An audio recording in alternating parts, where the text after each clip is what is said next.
Here's today's lineup.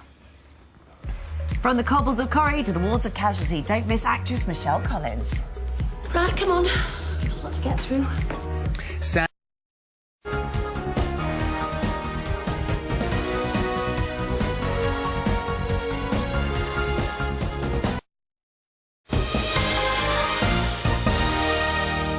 Welcome back. In just a moment, Corrie star Michelle Collins is here, but first, Stephen's in the hub. Do you know what? We were talking earlier on about April Fools, as you know, Phil and Holly, but just going to do one more of these, because this is lovely. Kirsten McDonald, hello to you, Kirsten. She says, I got my kids this morning. I told them they didn't have to go to school, and they fell for it.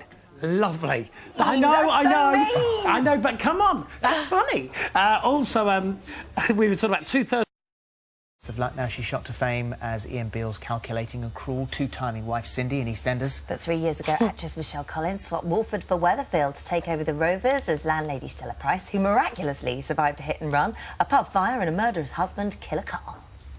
Welcome to Weatherfield. Here, I'm your mom.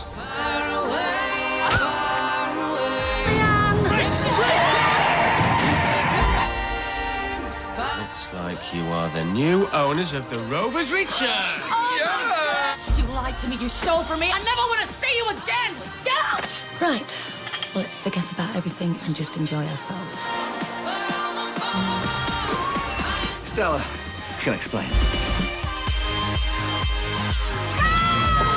Stella, I'm coming for you, darling. Don't leave me, sweetheart. Help! I know you're in there. Jason, get some help! I've done it before and I'll do it again. And Michelle joins us now, and what a time she's had of it. And when you look at that, no wonder she's leaving. I'm exhausted even watching it. I know. So Wednesday is the last day that we see her. Apparently, yes. Yeah. So the question has to be asked, having looked at all that, why? Why? Why are you leaving? Why am I leaving? Why have you left? Lots of reasons. I mean, to be honest with you, I initially said I would probably only stay. My contract was 3 years. I would probably only stay the 3 years because I knew by the time the 3 years was up, my daughter would be doing A-levels. She's now doing AS levels. And I just felt I needed to be around a bit more. She's going to uni next year, the end of next year, and I feel I've done my stint, and I can always go back if they'll ever have me back. You know, they've left it open. But I need to be back in London, really. I need to be around for her. Because you were commuting and travelling up to Manchester every day. Yes, and also I want to work, but I want to do something, I suppose, a bit more creative. Not knocking Corrie, but it is a little bit of a conveyor belt type of job, really. There's 65 other members of the cast. So yeah, I just wanted a bit of a change, really. I mean, the thing is that there was an intense period of storylines, and as all these characters go, years, you know, you have intensity, and then it tails off a little bit, and then maybe you sort of lead towards something else. And you were in a sort of character dip, weren't you, I suppose? Yeah, I mean, I was the landlady of the Rovers for 2 years, and then they sort of moved us out, and it was, you know, I was in the bistro, and it was great, but it actually sort of wasn't enough in a way for me, I think.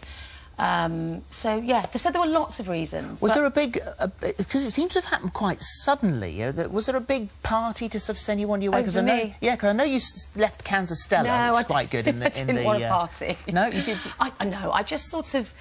Although on the last day I thought, I wish I'd had a party now, because it was all a bit sad, and people were knocking on my door going, I didn't know you were going, and all the crew, and it was really lovely, and we were shooting till 10 o'clock at night outside on the street, so it would have been very late to have a party.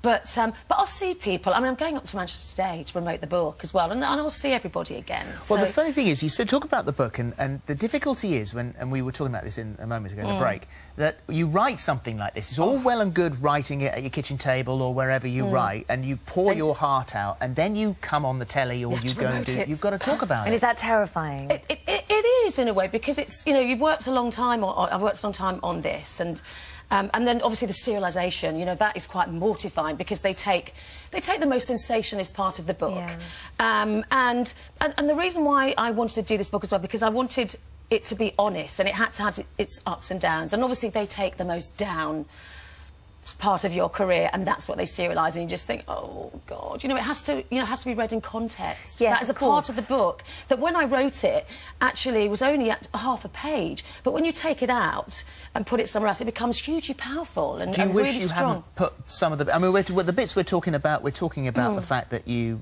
attempted to take your life. No, I think there were times when I looked at it and I thought, do you know what, actually, there is a real stigma, I think, about depression and you know, and about women having to succeed. And I think, you know, and I was going through a really hard time and I was trying to be Superwoman. I was a single parent. I was leading a series and a job, you know, and I think I was under a huge amount of pressure. And I think I was frightened to tell anybody how I was feeling, and I didn't want to let people down. So that's I think why I it's think good, it was, to be honest. I think if you're going to write an autobiography, you have to tell. You can't just tell the good well, bits. I didn't want to say, you know, and then I did that job, and then I went down a red carpet, and then I met that person, and then I met that person. Yeah. To me, it's not what's the point. And I was asked, you know, I've been asked a lot, actually, to do it. And I thought, and it's all about timing, I think, and this was quite a good time. Why I was felt it a good time for you now? Well, because of going sort of full circle between the soaps. I was leaving Corrie in April. I thought that would be a really good time. And also, I feel that I can talk about it now. It was 16 years ago. I wouldn't have been able to talk about this probably even 5 years ago, because I feel like I'm in a much better place without it sounding corny. Do you know what I mean? Yeah. I don't feel ashamed about it. And I think, you know, if any way people can say, well, actually, you seemingly look like you've got everything, when actually inside of you, you're really lonely and you're broken-hearted. And I think a lot of people hopefully can relate to that. And also how you come out the other side and that you continue Exactly. and you've got on with your life. And actually, like you said, now you're in a good place. And it's actually a good really time. up book. I don't want people to suddenly think, oh, God, it's really depression. I think it's quite life-affirming in a way that I have had real ups and downs. You know, I'm 51, I've been in this business a long time, and I'm still working.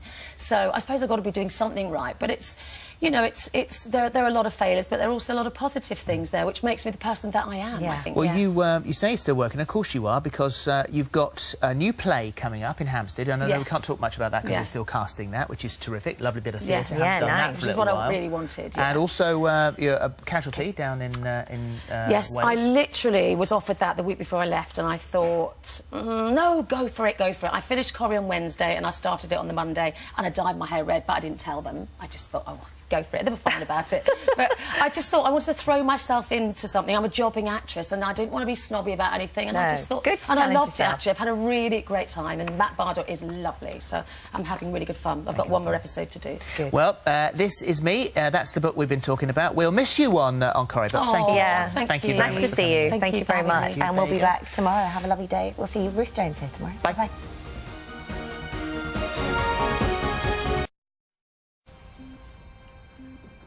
Oh, come on in. There's no need for this. What, you didn't